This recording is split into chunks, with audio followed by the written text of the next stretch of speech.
La luz hierve debajo de mis párpados.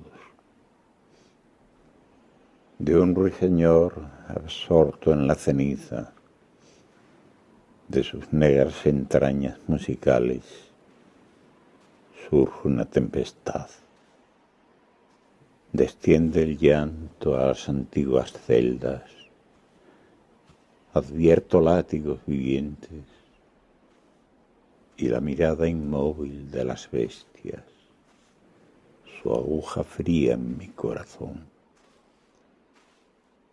Todo es presagio. La luz es médula de sombra.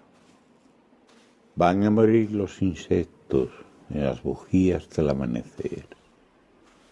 Así arden en mí los significados.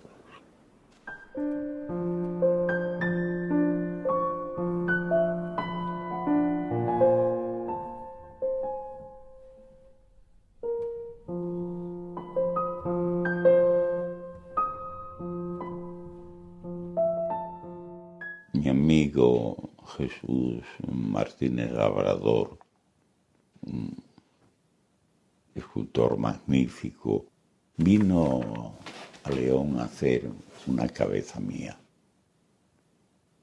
Estaba naturalmente la gran pella de barro en la cual había que hacer el modelado y progresivamente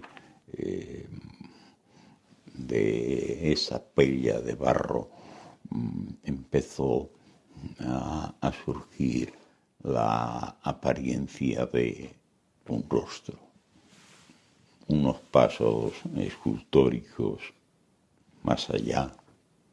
Aquel rostro empezó a no ser un rostro cualquiera o de cualquiera, sino empezó a ser mi rostro.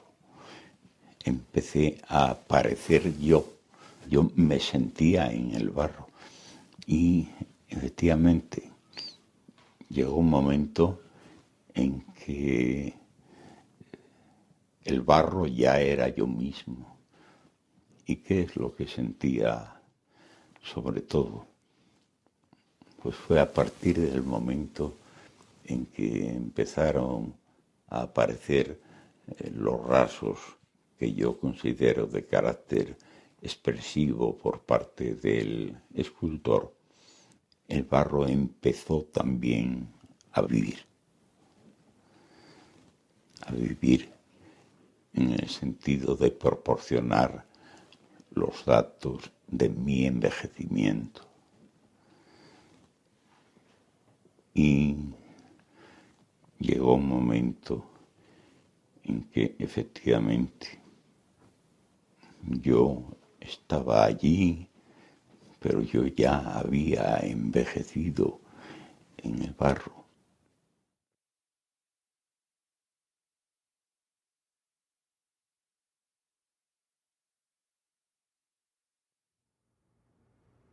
Yo no sé lo que sé hasta que no me lo dicen mis propias palabras. Es algo instintivo, no está premeditado, hay que contar con la propia, como diría yo, vivacidad de las palabras. No las veo con absoluta claridad. El poema está necesitado de la lectura para llegar a ser verdaderamente algo significativamente vivo.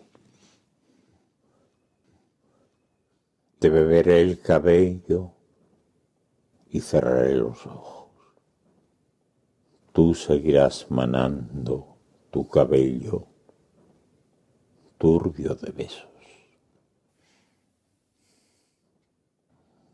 Quizá a este poema le conviene un comentario, y es que es el más antiguo que conservo escrito. Debe estar fechado en 1947. que hoy.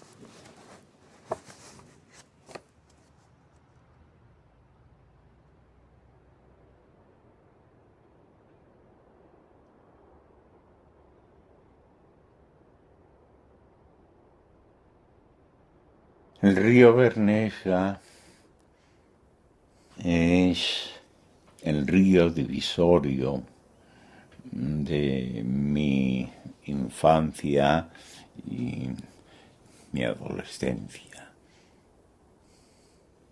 El Bernesga está cargado por una parte de mis vivencias y pequeñas aventuras infantiles, y por otra parte está cargado también de recuerdos terribles. Es mucho río.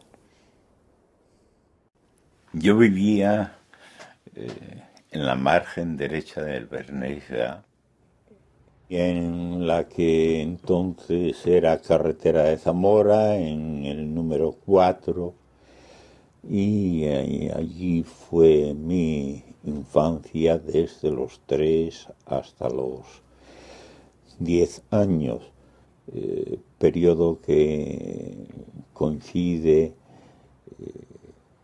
casi exactamente con la guerra civil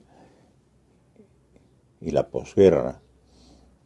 Yo tuve un observatorio privilegiado en el peor de los sentidos en cuanto a la observación de las formas de represión. Yo veía pasar prácticamente todos los días por debajo de mis balcones, de mi balcón, porque era uno solo al que yo me asomaba, cuerdas de prisioneros que hacían los llamados nacionales, venían atados de 3 en 3, y normalmente los que pasaban por debajo de mi casa eran conducidos al penal de San Marcos. Nunca vi formaciones de presos que regresasen en sentido contrario. Era un chiquillo y realmente no me asomaba al balcón, sino que incrustaba mi cabeza contra los barrotes verticales del balcón y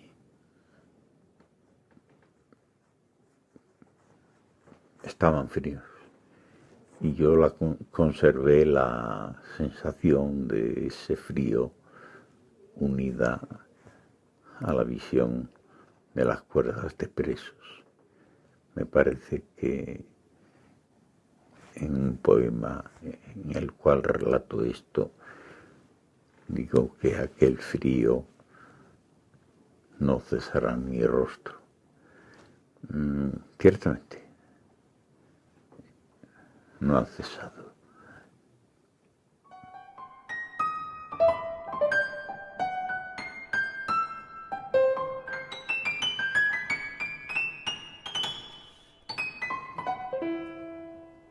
La belleza no proporciona dulces sueños, cunde en el insomnio azul del hielo y en la materia del relámpago. En cales vivas, en láminas abrasadas, gira sin descanso. Su perfección es el vértigo. La belleza no es un lugar donde van a parar los cobardes. Viva en su luz mi pensamiento. Quiero morir en libertad.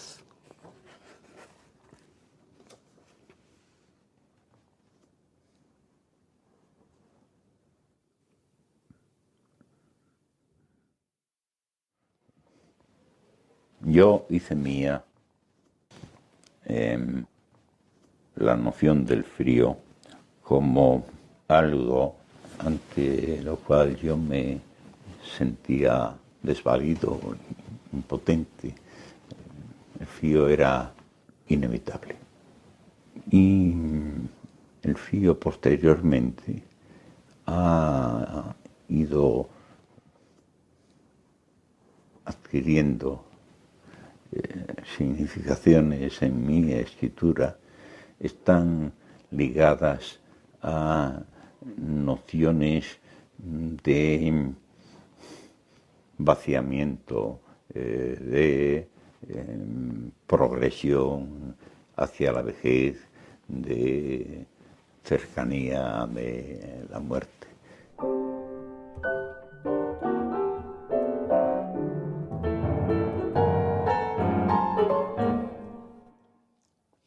Cuando mi madre conmigo vino fugitiva de Asturias, tuvo el acierto de traer un único libro, el de mi padre.